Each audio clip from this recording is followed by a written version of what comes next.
Hola, buenas tardes. Soy José Raez, como ha dicho John, soy el responsable de comunicación o PR Manager, como se suele decir también, de Tequila Works. Efectivamente, John tenía razón, aunque tengo que puntualizar que fue el primer estudio en anunciar un título para PlayStation 4. Desde entonces ya han aparecido otros títulos anunciados para esta plataforma, por supuesto. Pero sí, en ese sentido sí fuimos los primeros, y también es verdad que fuimos el primer estudio en ser nominado o en aparecer en la portada de la revista Edge, que es, a pesar de que, como os enseñaré ahora, llevo algún tiempo trabajando en esto, probablemente es de lo que estoy más orgulloso de toda mi carrera. Es una revista que cualquiera que conozca y que le guste el mundo de los videojuegos tiene en un lugar especial de su corazón, y bueno, tener la posibilidad de haber conseguido algo que en realidad en España nadie había conseguido fue algo tremendamente importante para el equipo. Bueno, pues estoy aquí para hablaros del PR o la comunicación para estudios indies, pero en realidad el título es un poco engañoso, en el sentido en que en realidad lo que voy a enseñaros es buenas prácticas de comunicación en general. Pueden aplicarse a estudios de videojuegos independientes, a estudios que se dediquen a hacer triples A o a cualquier empresa, startup, etcétera. Creo que son consejos muy generales de comunicación, pero que son aplicables en todos los niveles y en todos los aspectos de cualquier actividad empresarial. Así que vamos allá. Una breve introducción del estudio donde estoy trabajando desde hace ahora justo 2 años. Como veis, es un estudio que le gusta ser el primero en algunas cosas, incluso mucho antes de que yo llegara. El estudio se fundó en 2009, como os he dicho, yo llevo solo 2 años allí, y fue el primer estudio que estuvo presente en lo que es el bazar de Xbox con su primer título, que fue Deadlight. Es un título que quizás alguno de vosotros hayáis jugado. ¿Lo habéis jugado algunos en su momento de lanzamiento? Unos cuantos. Ahora está a punto de lanzarse una versión remasterizada y en HD, de la mano de Koch Media. No lo estamos haciendo directamente nosotros la conversión, pero bueno, está basado evidentemente en el juego original, que lo reconstruye paso a paso en alta definición y luego además lo lleva a otros derroteros con diferentes modos de juego. Pero bueno, no estoy aquí para venderos eso ahora. También Deadlight fue el primer videojuego español en ser nominado a un premio BAFTA, con todo lo que ello conlleva, como mejor videojuego de debut. Es un honor bastante importante y del cual el estudio está muy orgulloso hoy en día todavía. Esperemos que no sea el último, esperemos ganarlo alguna vez, pero quién sabe, con estar ahí ya es un logro. Hasta el momento Deadlight ha vendido más de 1,5 millones de copias, sin contar esta edición que está a punto de salir, por supuesto. Estamos sumando ahí la edición para Xbox Live Arcade y también la edición en, por supuesto, Steam, que entre nosotros es la que ha dado mejores dividendos para la empresa. Y bueno, como adelantaba John, Rime ha sido el primer videojuego español en alcanzar la portada de la revista Edge, y ya he presumido demasiado de eso, así que pasamos a... ¿De dónde vengo? ¿Siempre me he dedicado a comunicar videojuegos indies? Pues no, más bien todo lo contrario. Yo empecé en Codemasters, trabajando en títulos, algunos no tan conocidos y otros sí, muy conocidos y respetados. Luego pasé por Sega, donde trabajé con marcas tan icónicas como Sonic, y que me lo iba a mí a decir trabajando en Sega con Mario. Hace años, cuando yo empecé en esto, o cuando algunos de los que veo por aquí también, te miro a ti, Bruno, estuvimos, la verdad, guardando el secreto de este lanzamiento como oro en paño, mirando internet todos los días pensando, se va a filtrar. Cualquier día entramos en Google y está ahí ya, se ha filtrado. No, conseguimos llegar a anunciar este juego sin que nadie lo supiera, y fue una revolución. Yo, cuando era pequeño y me gustaban las consolas, jamás pensé que vería a Mario y a Sonic en el mismo juego. Ver para creer, al final acabas viéndolo todo. Y bueno, pues como podéis ver, me he dedicado sobre todo, luego pasé a Disney Interactive, que es la división de videojuegos de Walt Disney Company, que recientemente habréis leído que ha cesado toda actividad y se van a dedicar solamente a el negocio de las licencias, que al final es donde ellos consideran que les dan más dinero. Y como digo, me he dedicado sobre todo a trabajar con productos que se conocen como AAA. Los juegos AAA son aquellos que cuentan primero con un gran presupuesto de producción, unos equipos técnicos y humanos enormes, unos recursos no ilimitados, pero sí muy vastos, presupuestos de marketing ingentes, una maquinaria de distribución muy potente detrás, lo que se puede conocer en el mundo del cine también como un blockbuster. ¿Y por qué cuento esto? Pues porque yo, como digo, hace 2 años aterrizo en lo que es el territorio indie, el territorio de Tequila Works, que es debatible. Lo ponía en la primera diapositiva. Vamos a volver todo este camino atrás. Aquí está, que somos un estudio independiente, AAA, triple indie, ¿qué es eso? AA, yo qué sé, nos han llamado de todo. Hay quien dice, no, no sois indies porque tenéis ya 30 personas trabajando en el juego y además habéis tenido financiación de Sony. Para mí la línea divisoria, obviamente esto es debatible y es lo que yo opino, pero la línea divisoria está en las temáticas. Las temáticas definen, en mi opinión, igual que en el cine independiente hace ya mucho tiempo que vemos películas de alto presupuesto. Ni nadie se cuestiona de si son independientes o no, son las temáticas, son lo que quieres comunicar con tu juego. Y eso yo creo que es la línea divisoria. Quizás un estudio independiente que esté empezando ahora no se pueda plantear en hacer un juego sobre la guerra moderna encarnado por un marine todopoderoso con un fusil de asalto. ¿Por qué? Porque eso ya lo hacen los AAA y probablemente lo hagan mejor. El espíritu independiente de los videojuegos yo creo que lo que busca es conseguir transmitir ideas y emociones que de otra manera no encontrarían su hueco en, digamos, los planes de lanzamiento de una compañía AAA. Pero bueno, pues volviendo a que ahora somos todos indies. De repente el fenómeno indie ha tenido una explosión y eso ha sido registrado por la prensa tanto especializada como también generalista. Luego hablaremos de esta distinción entre prensa generalizada y generalista. Pero principalmente lo que nos hemos encontrado es que hemos asistido a una democratización tremenda de lo que son las herramientas de desarrollo de videojuegos. Ahora mismo vosotros podéis entrar en las páginas web de cualquier motor gráfico al uso, ya sea Unity, ya sea Unreal, ya sea CryEngine, cualquiera lo podéis descargar y podéis empezar a trabajar en desarrollar videojuegos ya. ¿Qué supone eso? Es una ventaja tremenda a la hora de hacer crecer este mercado. Todo el mundo puede ser en potencia un creador de videojuegos, igual que ahora, gracias a las plataformas móviles, todo el mundo en potencia puede ser un jugador. Esto tiene su parte buena, evidente, lo acabo de comentar. Todo el mundo puede desarrollar su videojuego, todo el mundo puede llevar su idea o sus sentimientos a una nueva forma de expresión que es, en mi opinión, es verdad que es muy sesgada, pero lo es, sencillamente la mayor forma de expresión artística y que más ímpetu va a tener en este siglo, los videojuegos. ¿El problema? Saturación. Se ha formado una burbuja de fenómeno independiente de desarrollo de videojuegos y esa burbuja hay quien dice que ya ha explotado o hay quien afirma que está a punto de explotar. Y es verdad, al fin y al cabo el mercado es el que es, incluso en los juegos free to play no podemos jugar absolutamente a todo por muy gratuito que sea. Y esta burbuja indica que al final va a haber una criba y que solo los más originales o los que cuenten con más recursos o los que sean más talentosos van a progresar y van a seguir adelante. Y de todas formas, esto es un fenómeno curioso, porque si tienes los suficientes años, te das cuenta que las grandes marcas, los grandes estudios AAA, eran los indies de hace 30 años. Hace 30 años, en mi primera empresa, Codemasters, eran dos chavales, dos gemelos, los gemelos Darling, que trabajaban no en un garaje, que es el típico tópico, sino en el granero de la granja de sus padres. Yo cuando fui por primera vez a la central de Codemasters, cruzabas la fachada, dabas al patio posterior y ahí estaba el granero. Todavía el padre se dedicaba a cultivar las tierras y a cuidar las vacas. Pero bueno, estoy divagando.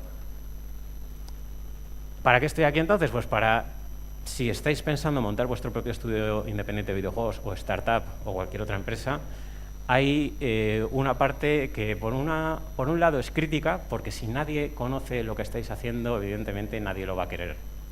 Pero por otra, si sois un estudio pequeño o con recursos muy limitados, os va a llevar mucho tiempo conseguir llegar al nivel de conocimiento de vuestro juego que necesitaréis para que triunfe.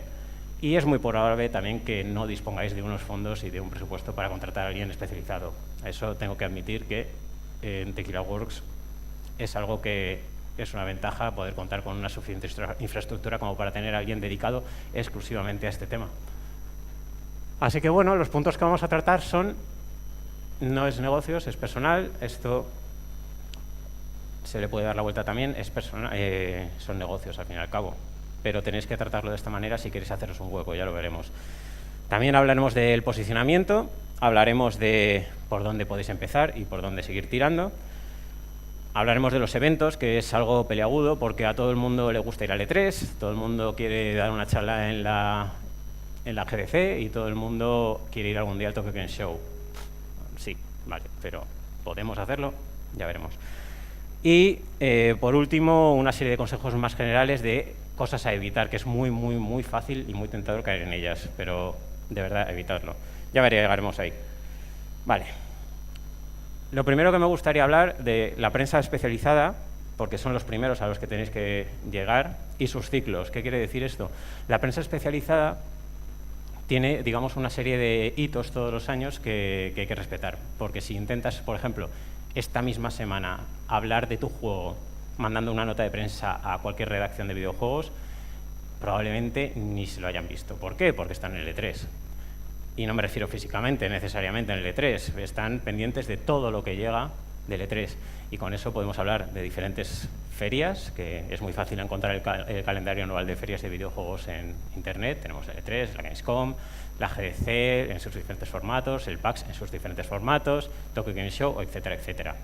Incluso aquí ya tenemos más de una feria en España que se hacen la guerra unos a otros. Entonces, es muy importante conocer esos ciclos a la hora de saber cuándo es más adecuado contactar con la prensa especializada.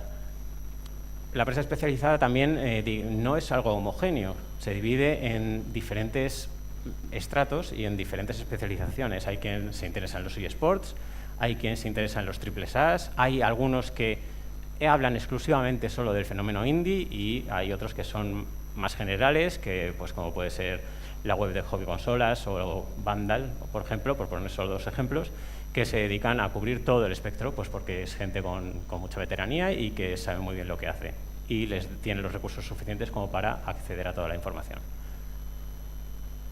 Y eso me lleva a lo siguiente: ¿a quién le gusta qué?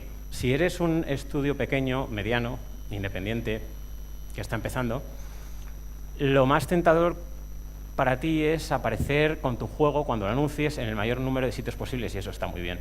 Sin embargo, el problema es que nadie te conoce. Y probablemente si haces un envío masivo de información, estés mandándosela a quien realmente no le interesa. ¿Qué supone esto? Que deberías tomarte primero tu tiempo. Ya sé que necesitas que la gente sepa cuál es tu juego y cuál es tu producto y lo que quieres comunicar, pero lo que necesitas es llegar a la persona adecuada. ¿Por qué? Porque esta gente es, quieres que no, alguien que está muy ocupado, que recibe un bombardeo de información diario absolutamente apabullante. Y si no entras de la manera correcta, tu email no solo va a ir a la papelera, sino que probablemente o posiblemente tu cuenta de correo electrónico va a acabar en la cuenta de spam y no vas a poder acceder a este contacto en el futuro. Entonces, necesitas determinar quién quiere jugar a tu juego. Y no es muy difícil, pero lleva tiempo. Lleva mucho tiempo el investigar todas las webs que puedes pensar que están interesadas en la temática de tu producto y dentro de esa web determinar qué periodista o qué persona que trabaja ahí. Si es solo una persona, bueno, pues es fácil. En casi todas las webs que he comentado o que podáis imaginar o que podéis conocer, hay una sección de contacto en la que puedes encontrar la lista de correos electrónicos, o bien general o bien dedicada de cada uno de los profesionales, o incluso algún formulario para ponerte en contacto con ellos. Esa es una buena vía. Pero si puedes dar precisamente con la persona que habla de los shooters, si tú estás haciendo un shooter, o de los juegos indies, que es donde tú te encontrarías, mucho mejor, porque ya sabes que por lo menos cuentas con una posibilidad de tener un interés inicial. Entonces, ahí me lleva a lo siguiente: ¿quién quiere jugar a mi juego? ¿Cuál es mi juego? ¿Es un shooter? ¿Es un runner? Seguramente, por muy original que sea tu propuesta, y seguro que lo será, ya esté dentro de un género. Me encantaría ver un género nuevo dentro de los videojuegos, pero ya hace tiempo que están casi todos cubiertos. Lo que podemos ver son diferentes iteraciones y diferentes interpretaciones, lo cual está genial. Pero probablemente las probabilidades indican que tu juego va a caer dentro, más o menos de forma precisa, pero va a caer dentro de alguna categoría. Investiga esas categorías y mira quién regularmente analiza y habla sobre esas categorías. Siempre suele haber un patrón. ¿Y cuál es tu nivel de inglés? Ya sé que esto suena muy a padre o a maestro, pero joder, es que si no hablas inglés no vas a llegar a ninguna parte. Bueno, sí, llegarás a las webs españolas, pero al final me imagino que si inviertes tiempo y esfuerzo y años de tu vida, que de verdad que si te dedicas a esto, muchas veces es vocacional. Pocas personas creo que se puedan plantear ahora mismo meterse en el desarrollo de videojuegos indies para hacerse rico. No conozco a ninguna. Entonces, querrás que tu juego llegue a una audiencia lo más grande posible, y para eso necesitas tener un nivel correcto de inglés. No vale que tu nota de prensa esté traducida en Google Translate porque no va a ser lo suficientemente bueno. Si no lo es, intenta encontrar ayuda, intenta encontrar a alguien que te pueda echar una mano con ello, porque esto es una putada si no sabes inglés, pero la parte buena es que, quitando excepciones, si quieres mandar tu nota de prensa a una web de videojuegos alemana, encontrarás a alguien que hable inglés. No hace falta que hables alemán, sueco, italiano, etc. El inglés, por suerte o por desgracia, es el idioma de los videojuegos. Y un consejo, como he dicho antes, es un poco una recopilación de todo lo que he comentado. Más no es mejor, mejor es mejor. La tentación es hacer esto, bombardear a todo el mundo con tu nota de prensa, tus pantallas, tu vídeo, que pueden ser fabulosos, pero de verdad. Y esto luego seguiremos hablando en el siguiente punto. Intenta afinar lo máximo posible porque puedes cerrarte más puertas que de las que te puedes abrir. Eso es algo que incluso puede pasarte trabajando en estudios AAA. A mí me ha pasado. Yo una vez di el salto alegremente de un estudio muy hardcore como era Sega a un estudio que se dedicaba a otras cosas como era Disney. Recibí algunas respuestas muy curiosas de a mí no me interesa esta basura de dibujos animados. Vale, fenomenal, perdóname. Es un error que cometí por aquel entonces y bueno, sirve para aprender todo esto. Y es más aplicable todavía en un estudio independiente. Y para ello tenemos que personalizar. Y esto es un coñazo. Pero vale la pena, de nuevo. Cada uno estamos haciéndolo lo mejor que podemos en nuestro trabajo y eso también se aplica al periodista que está recibiendo 80 correos electrónicos en una mañana cualquiera. Entonces, un email que recibas de a quien puede interesar, eso no va a llegar muy lejos. Sin embargo, si te has llevado tu tiempo en encontrar el nombre de este periodista, saber lo que le gusta, lo que suele analizar, y empiezas, por ejemplo, hola Joaquín, me ha gustado mucho el análisis que has hecho sobre el juego X. Yo estoy trabajando en esta propuesta que se encuentra también dentro del ámbito de los juegos tal. Entra mucho mejor. Y por lo menos, incluso aunque en ese momento no pueda atenderte, por lo menos ya no habrás entrado en la lista negra del mismo email genérico de siempre que puedes recibir de cualquier agencia de comunicación que no personalice demasiado su trabajo. Y esto se me ha ido un poco de plano, lo siento, en mi ordenador se vea bien, pero sí, es lo que básicamente lo que pone es que sí, que si estáis pensando que esto es un coñazo, lo es. El problema es que funciona, entonces yo os recomiendo que lo hagáis. Lo tuyo, el posicionamiento. El posicionamiento es lo que las malvadas gentes de marketing utilizan como concepto para definir qué es lo que hace especial a tu juego y por qué debería importarle a tu audiencia. Y esto es el concepto de juego. Y es además lo que te hace diferenciarte de todos los anteriores miles y miles de desarrolladores indie que pueden estar compitiendo contigo en la atención finita de los medios de comunicación. Esos son tus competidores. ¿Qué te hace diferente a ellos? ¿Por qué el periodista, entre todas las comunicaciones que recibe al día, tiene que elegir la tuya para ponerla en su página web o en sus revistas, si es el caso, y no todas las demás? Entonces tienes que encontrar realmente lo que hace tu juego único. ¿Cuál es el concepto? ¿Qué es lo que te ha motivado a coger estas herramientas y a ponerte a trabajar, a dedicarle tanto tiempo que probablemente no puedas dedicarlo a otras cosas?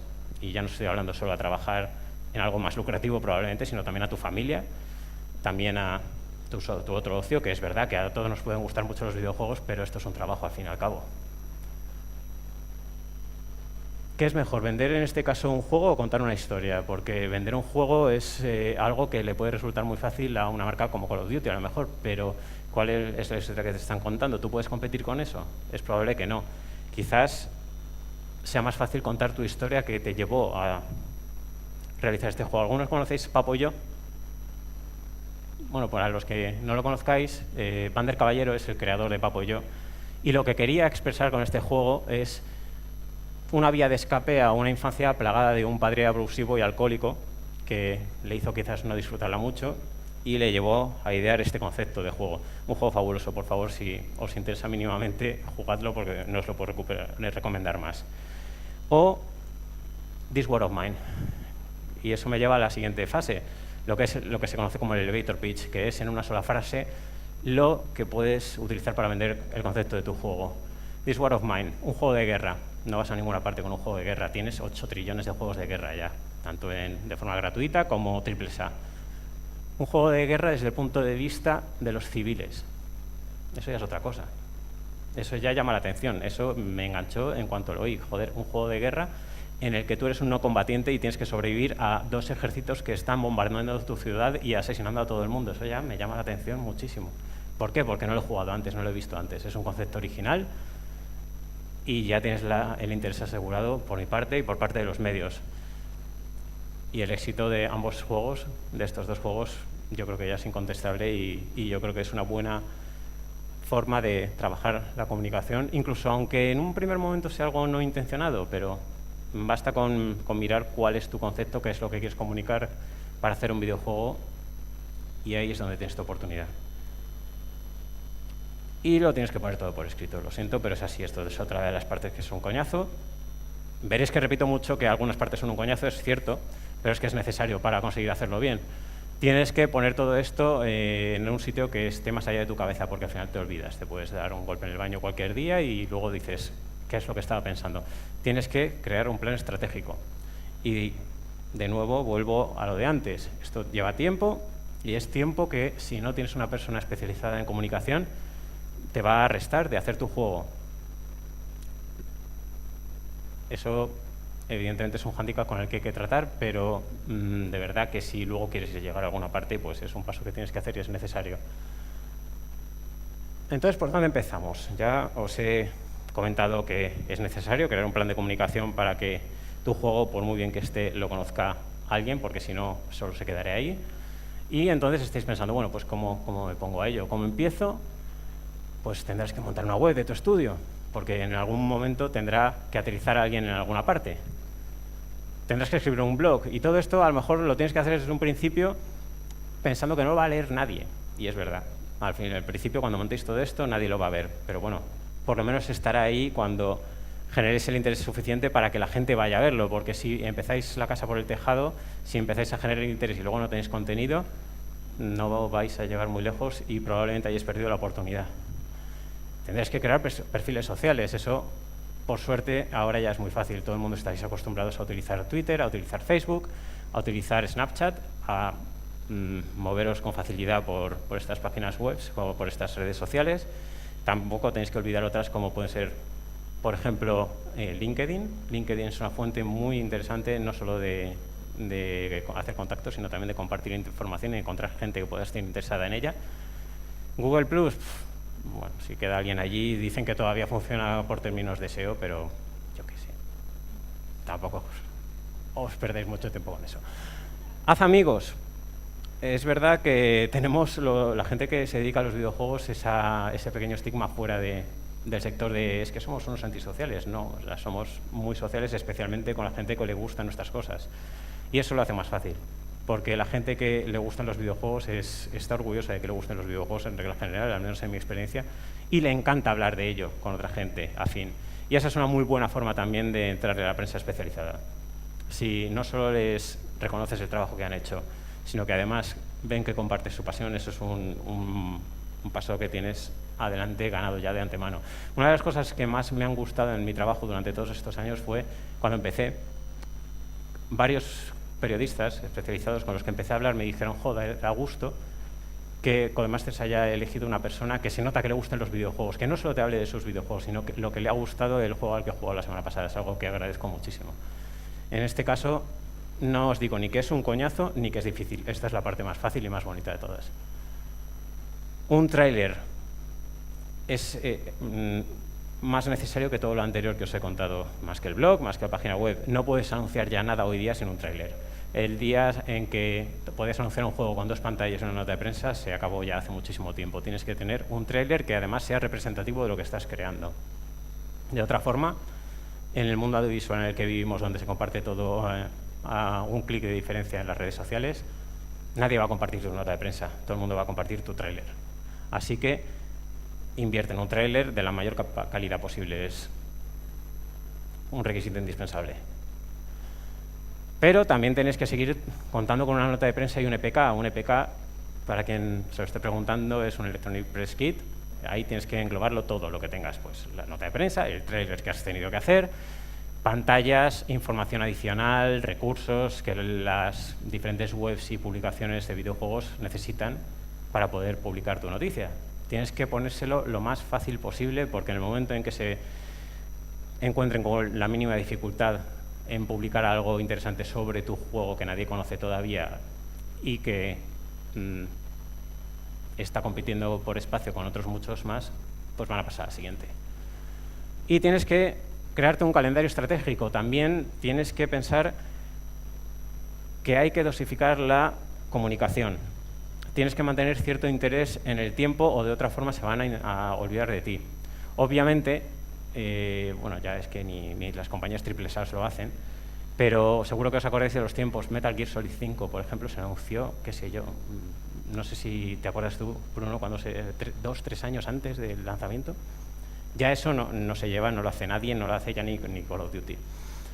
La tónica ahora es anunciarlo 6 meses antes, un título AAA. Yo creo que un título indie puede aprender de eso o incluso tener menos tiempo de campaña de comunicación. Todo depende, luego todo evidentemente se puede complicar más, todo puede retrasarse, de hecho todo se retrasa. Eso es prácticamente otra idiosincrasia de este negocio. Además, cuando he trabajado con gente de comunicación que se dedica a otras cosas, se llevan las manos a la cabeza. Yo en Disney, por ejemplo, trabajando con la jefa de comunicación global, que era la directora de la comunicación de los estudios de cine, y se llevaba las manos a la cabeza. Decía, ¿cómo puedes trabajar en un sector en el que se anuncia una fecha de lanzamiento y no se respeta, y luego te vas 3 meses, 6 meses, 1 año más allá? ¿Cómo puedes trabajar así? Es que no sé trabajar de otra manera. Es lo que siempre he hecho. Pero aún así tienes que tener un calendario estratégico y guardar información para mantener el interés. Si anuncias muy pronto y nadie sabe nada más de ti hasta el lanzamiento, probablemente se les ha olvidado. Si anuncias ya el juego cuando está terminado y cuando lo vas a lanzar, bueno, pues a lo mejor puede gustar mucho, pero de repente has llegado el día en el que también han lanzado otros 4 juegos y nadie lo estaba esperando y no haces absolutamente nada. Y tienes que hacer un seguimiento. Y no me refiero solo al seguimiento de prensa, de recopilar los press clippings de todos los sitios donde has aparecido. También el seguimiento de las respuestas que has recibido o de las respuestas que no has recibido. ¿Quién no te ha contestado al email? ¿Por qué ha podido ser? Quizás no se lo has enviado a la persona adecuada. Esto también es un coñazo, pero también es muy útil. ¿Por qué? Porque te permite adaptar tu comunicación, te permite aprender tus errores. Y eso es tremendamente importante. Y esto cuesta dinero. Ya os lo he dicho, crear un buen tráiler, a no ser que en vuestra plantilla tengáis a alguien muy bueno con la edición y la producción audiovisual, esto cuesta dinero, pero vale la pena invertir en ello. Es probablemente un problema también, porque si quien está empezando en un estudio indie quizás no tenga una financiación para muchas alegrías, pero no hay otra vuelta de tiempo o contra trompillas. En fin. Y pasamos a los eventos.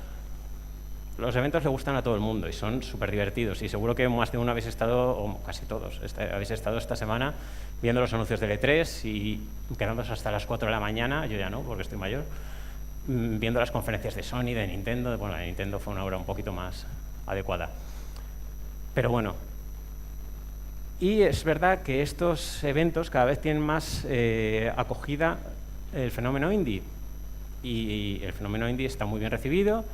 E incluso las grandes compañías están un poco haciendo, igual que los grandes estudios de cine en su día, están haciendo suyo el fenómeno indie.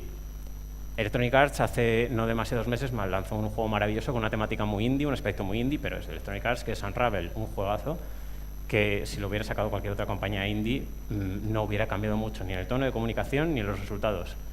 Pero hay una compañía AAA detrás. Entonces, mucha gente empieza en esto y dice, el año que viene voy al E3 y voy a empezar a enseñar mi juego. Vale, fenomenal, si te lo puedes permitir. ¿Te lo puedes permitir? Por desgracia, las grandes citas casi todas están repartidas en lo ancho y largo del mundo, la mayor parte en Estados Unidos. ¿De verdad puedes permitírtelo? Solo los viajes ya cuestan muchísimo dinero. Pero es que nadie se imagina lo que cuesta estar con una representación medianamente decente en estos sitios, porque probablemente estás compitiendo pues, con los triples As de que puedan aparecer y que se puedan anunciar o que se han anunciado, como habéis visto esta semana pasada. ¿Cuál ha sido la cobertura en general de los estudios indies que habéis visto fuera de las propias conferencias de Microsoft y PlayStation? Ninguna, o muy poquita. Entonces, ¿cuáles son tus objetivos para asistir a un show así? Has decidido que tienes el dinero, que es mucho dinero. Has decidido que lo vas a hacer, que va a ser beneficioso, pero ¿cuáles son tus objetivos?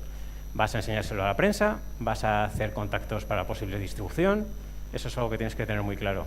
Para eso sí que sirven este tipo de eventos, y no me estoy refiriendo al E3, pero por ejemplo, la Games Developer Conference, la GDC, incluso el PAX, sí pueden ser beneficiosos para ese tipo de cosas y puedes estar allí. Allí puedes enseñar tu juego en unas condiciones más favorables a un estudio pequeño y puedes, quizás, ¿por qué no?, dar con la persona adecuada que pueda financiar, bien sean Business Angels, bien sea pues, una distribuidora, ¿por qué no?, un gran estudio que esté buscando oportunidades para diversificar su audiencia y entrar en el desarrollo indie como un padrino. Si tienes claros esos objetivos y te lo puedes permitir, puedes empezar a planteártelo. ¿Qué tienes que enseñar? No es lo mismo enseñar en este tipo de cosas un PowerPoint o unos documentos de diseño que un tráiler o una demo o una build ya jugable de tu juego. Evidentemente, si tienes lo segundo, puedes marcar también esta casilla, pero si no has llegado a ese nivel, mi consejo es que todavía te esperes un poquito más a tener algo más sólido que enseñar. Porque, de nuevo, como decía antes, como pasa con la prensa, puede que solo tengas una oportunidad. Y tienes a quién enseñárselo, porque ir allí a ver qué pasa no es probablemente una buena idea. Ya tienes que tener contactos previos, tienes que tener una agenda que respetar porque todo el mundo la tiene. Y si esperas cazar a alguien al vuelo que de repente se fije en tu juego, se acerque y juegue, eso en las películas queda fenomenal, pero rara vez pasa en realidad. Todo el mundo va corriendo con la lengua fuera de un sitio a otro, de una cita a otra, y nadie se va a parar a mirar tu juego. Y esto cuesta mucho dinero, como os he dicho. Perdona que insista tanto, pero es que todo cuesta muchísimo dinero.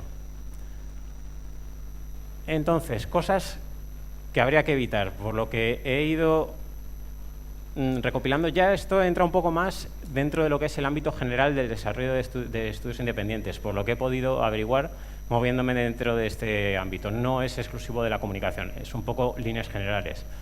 Y no solo trabajando en Tequila Works, sino también un poco haciendo networking en los diferentes ámbitos del desarrollo independiente en España. Es algo que os invito a hacer vosotros también. Hay un montón de conferencias que son un poco clandestinas, casi incluso, a través de grupos de Facebook, a través de networking, a través de talleres que se organizan. Intentad meteros en todas esas porque son muy interesantes y ahí aprendes un montón de lo que hacer y también, sobre todo, de lo que no hacer. No eres una estrella del rock, ¿vale? La gente le interesa tu juego, no tú. Y esto a veces es muy difícil aceptarlo y es muy difícil incluso darte cuenta. Nadie se da cuenta de que está haciendo un Moulinet. Nadie se da cuenta. Ni él mismo, probablemente, aunque se lo han dicho muchas veces, lo mismo, sí. No eres una estrella del rock. Lo importante es verdad que tu juego puede venir de lo que tú llevas dentro y de lo que sientes, como en el caso de Vander Caballero, pero Vander Caballero, nadie que le conozca puede decir que es una estrella del rock. Es la persona más humilde y simpática que te puedas encontrar. Entonces, ten mucho cuidado porque, insisto, aunque tú creas que no eres una persona egocéntrica, puedes caer ahí muy fácilmente. Intenta que tu juego no sea el próximo Flappy Bird. A la persona que lo hizo, bueno, pues dice, sí, me llegó a ganar mucho dinero, pero mira cómo acabó la cosa. Y nadie siguió hablando de los clones. Nadie. Y de verdad, era cosa un poco irrisoria. Entonces, intenta que tu juego sea original dentro de lo posible. Como he dicho, es muy difícil inventar algo nuevo, pero estoy seguro de que puedes encontrar un ángulo diferente para conseguirlo. Y eres el peor QA del mundo. O sea, ten a alguien más para probar tu juego, no lo pruebes tú. Es verdad que puedes encontrar dónde están los bugs, pero ¿estás seguro de que tu juego es divertido? ¿Te divierte a ti? Vale, ¿le divierte a alguien más? ¿Sabe alguien más lo que estás intentando comunicar con él? Que lo juegue el mayor número de gente posible. O sea, si os imagináis la de familiares, amigos, conocidos, gente que pasaba por la calle, que hemos subido al estudio a probar nuestros juegos, o sea, es un desfile, es un no parar. O sea, yo creo que hemos talado medio Amazonas solo imprimiendo los NDAs para que la gente los firmara. Que lo pruebe la mayor gente posible, por favor. No solo tú, y esto es gratis. Y de verdad, abusad de familia y amigos. Al final los tienen que querer igual. Improvisa bajo tu propia responsabilidad. Lo peor que puedes hacer si te dedicas a la comunicación es improvisar, porque te acaban pillando. Bueno, sí, lo peor que puedes hacer es mentir porque te acaban pillando y es peor. Pero de verdad, improvisar es la madre de todos los desastres. Es invitar a que, no, bueno, esto me lo voy a inventar de repente porque me parece bien y nadie se va a acordar. Joder, que sí se acuerdan. Ya lo creo que se acuerdan. No se les olvida nunca y te lo preguntan y luego en la review, y esta feature que dijeron que iba a estar no está. 4/10. Hala. No improviséis. Tened lo que os he dicho antes. Es un coñazo ponerlo todo por escrito. La estrategia es un rollo, pero de verdad tiene sus usos, si se utilizas por algo. Soltarlo todo. También esto viene un poco a tenor de lo que decía antes. Es tu criatura al final, es tu pasión, lo que estás poniendo son años de tu vida que no vas a recuperar nunca. Es horas que dejas de ver a tu familia, es horas que dejas de ver a tus amigos y horas que dejas de dedicar a otros hobbies. Entonces, ¿qué pasa? Has llegado ya al punto en que, joder, están hablando de tu juego, hay cierto interés por él, lo quieres contar todo.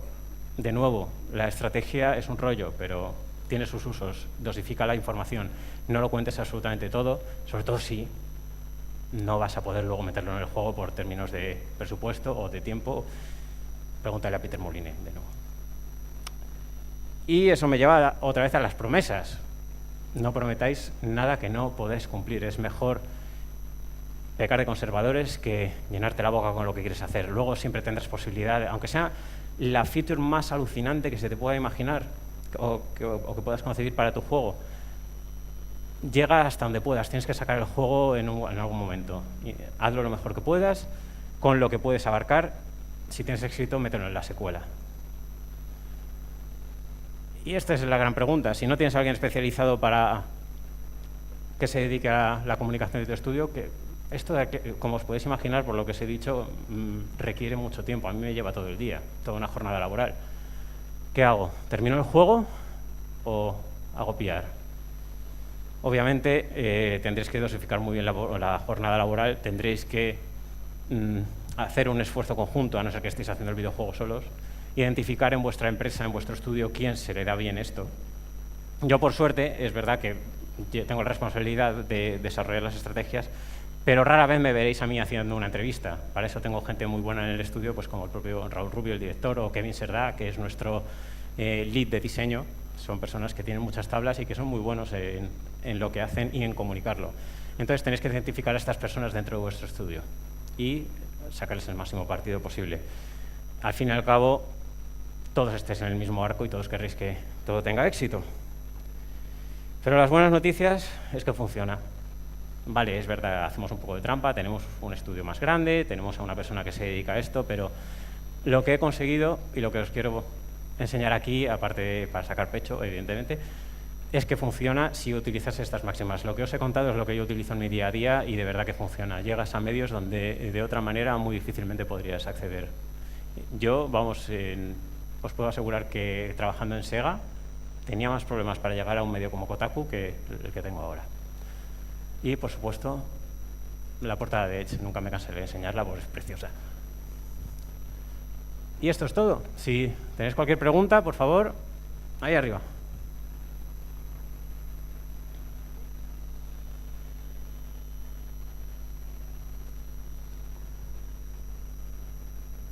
¿Qué tal? Buenas tardes. Muchísimas gracias por la intervención. A ti. ¿Qué opinas de que un estudio indie para un nuevo videojuego haga crowdfunding? Bueno, la verdad es que eso se va un poco fuera de lo que es mi experiencia. Yo nunca he estado en un estudio indie que haga crowdfunding, pero me parece una opción muy viable siempre y cuando se respete sobre todo lo que he hablado de las promesas. Hemos asistido no hace mucho a incluso grandes estudios indie, por así decirlo, que han faltado a sus promesas en el crowdfunding y eso probablemente ha arruinado su reputación ya para los restos. Nadie se va a volver a fiar y nadie va a volver a vaquear estos proyectos o los proyectos que vengan de este estudio. Y lo peor de todo es que eso también puede tener un efecto de ola. Eso puede significar que otros proyectos más legítimos van a sufrir probablemente por ese prejuicio.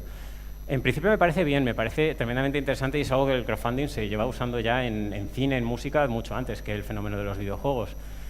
Hay además, por suerte, diferentes vías, ya no solo está Kickstarter, tenemos otras muchas vías diferentes y es una herramienta muy legítima. Así que, pues, ahora mismo me acabas de pillar.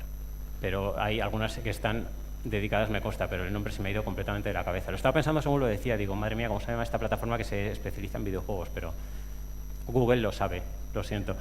Pero lo que quería decir es que si puedes conseguirlo, hazlo. Es complicado porque, de nuevo, estás compitiendo contra 500.000 de juegos indies que buscan una vía de financiación, una vía de salida.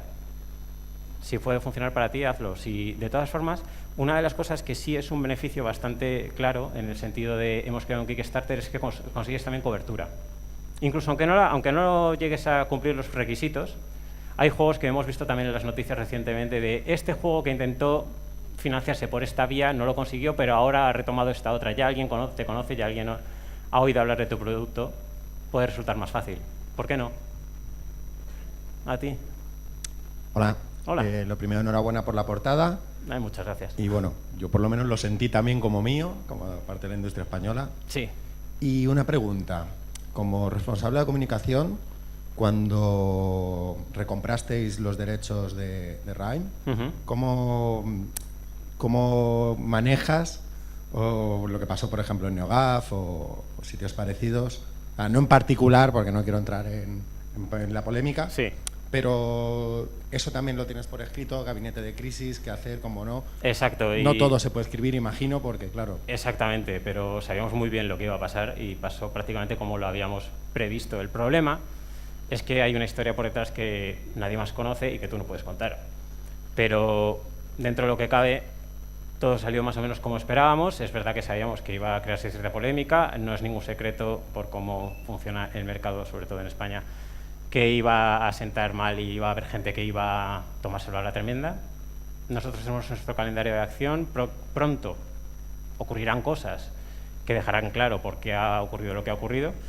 Hubo mucha gente que por alguna razón, incluso aunque nosotros de verdad literalmente descorchamos champán en la oficina porque habíamos recuperado una IP muy importante para nosotros que nos permite hacer muchas más cosas con el juego, hubo quien se lo tomó como una mala noticia.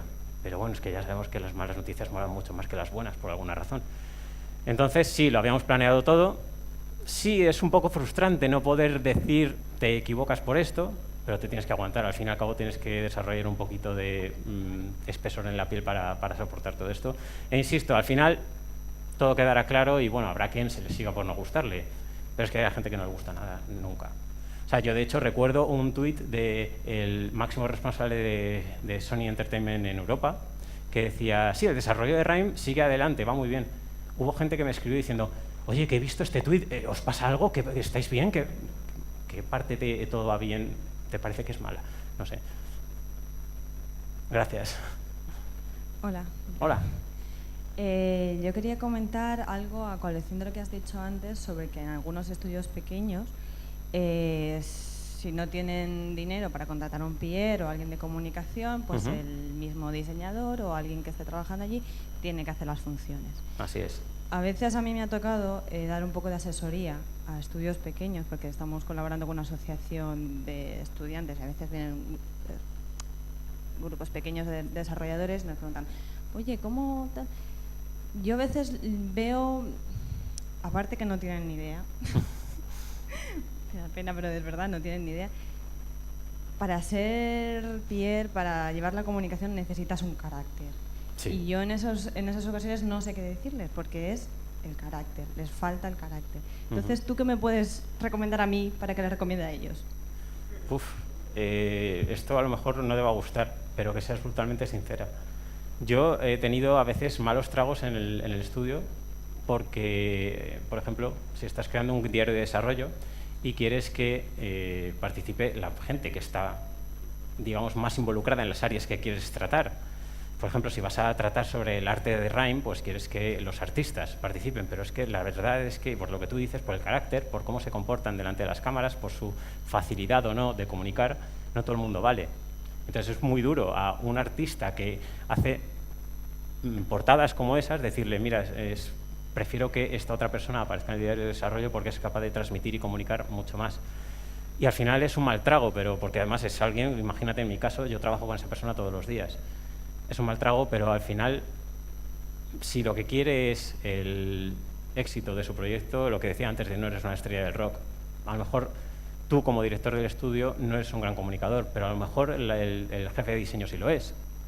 Quizás esa persona debería ser la indicada. Es jodido, es muy jodido, pero le harías un flaco favor de otra manera. No sé si te he ayudado o te he respondido.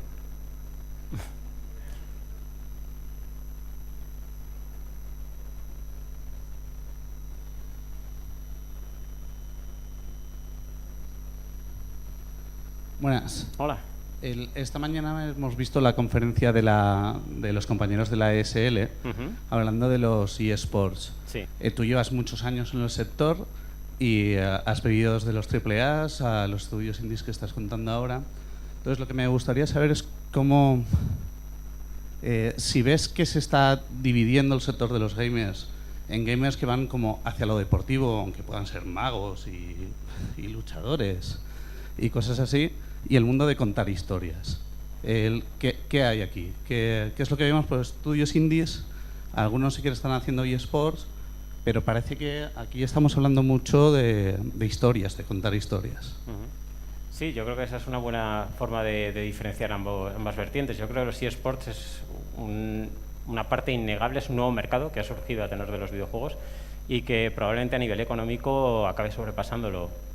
No hay más que ver las grandes marcas que están entrando, clubes de fútbol, canales de televisión como SPN. El negocio de los eSports va a alcanzar unas cotas ya, incluso en términos absolutos de televidentes o de espectadores, supera ya los deportes tradicionales. Esto es muy positivo para el mundo de los videojuegos, pero es que yo creo que son animales completamente diferentes. En este caso, nosotros estamos más centrados en eso, en contar historias y en crear universos, como comentaba antes Alex, en crear universos únicos. Los eSports yo creo que van a un público y a un mercado completamente diferente, complementarios, sí, probablemente se crucen en muchos términos, en muchos aspectos. Probablemente alguien que disfrute de los eSports también disfrute con una aventura más cerrada, más contenida y más personal, y al revés. Son, yo creo, absolutamente complementarios, pero ambos tienen un grandísimo potencial. Ahora mismo, probablemente, a nivel económico, estamos asistiendo al nacimiento de algo muy, muy, muy potente y muy atractivo para las grandes marcas. Muchos juegos que están creándose ahora mismo que quizás no tan descaradamente como algunos juegos de servicio free-to-play, pero ya están creados con los eSports en mente, como puede ser Overwatch. Entonces, yo creo que son algo que no necesariamente tienen por qué pisarse unos a otros, ni lo van a hacer, pero son animales de diferentes especies y que cada uno va a desarrollarse por diferentes caminos y no van a, o no deberían entorpecerse unos a otros. Tenemos una pregunta de un compañero desde Twitter. La tecnología permite este tipo de cosillas. Vale, nos pregunta un chico llamado Nayem, a ver si hay que salir al paso de los rumores y malentendidos de información o es mejor que se hable de ti a pesar de que lo que digan sea negativo. Depende. Y esta es la respuesta que nadie quiere oír, pero depende. Depende de tu estrategia y depende de todas estas cosas que están por detrás y que no todo el mundo puede saber, como he comentado antes. A lo mejor te gustaría salir al paso, pero a lo mejor hay incluso impedimentos legales detrás de ello. Hay una cuestión estratégica. A lo mejor te gustaría salir al paso y decir, no, mira, es que esto no es verdad, es que realmente estamos aquí y hemos hecho esto, pero a lo mejor eso se carga toda tu campaña de comunicación que has planificado ya a medio año vista. Insisto, te cuesta mucho, sobre todo cuando la gente se lo toma en este sector. Es alucinante cómo la gente se lo toma a nivel personal. No Man's Sky se ha retrasado unas semanas para pulir el juego, para que sea mejor. Llegan amenazas de muerte a tu estudio. Joder. A mí me han llamado de todo porque hemos recomprado los derechos de la IP. Bueno, yo no he recomprado nada. Porque el estudio ha recomprado los derechos de una IP que ellos mismos crearon. Nos han llamado de todo. Al fin y al cabo tienes que desarrollar cierta coraza para todo eso. Antes lo decía, no son negocios, es personal. Estos sí son negocios, no es personal. No te lo puedes tomar personal porque de verdad que se puede pasar muy mal, y lo he visto pasar a la gente realmente mal con este tipo de cosas, pero al fin y al cabo tienes que seguir adelante, no puedes tirar la toalla ahora. Entonces depende de que tengas la cabeza fría y de que sigas tu estrategia. Por supuesto, si te ocurre algo fortuito, tendrás que seguir al paso de alguna manera, pero si lo que has hecho, como es nuestro caso, como me imagino que se refiere este tuitero, de por qué hemos hecho lo que hemos hecho, y si lo habíamos previsto, pues sí, lo habíamos previsto y sabíamos que todo el equipo estaba prevenido de que nadie podía comentar absolutamente nada. Es muy difícil, porque es tu trabajo, es tu pasión, es las horas que echas, y hay gente que te va a insultar por ello. Te tienes que aguantar, no hay otra. ¿Alguna otra pregunta? ¿Dudas? ¿No? Pues José Raed, muchísimas gracias. Muchas gracias a vosotros. Ha sido un placer, de verdad.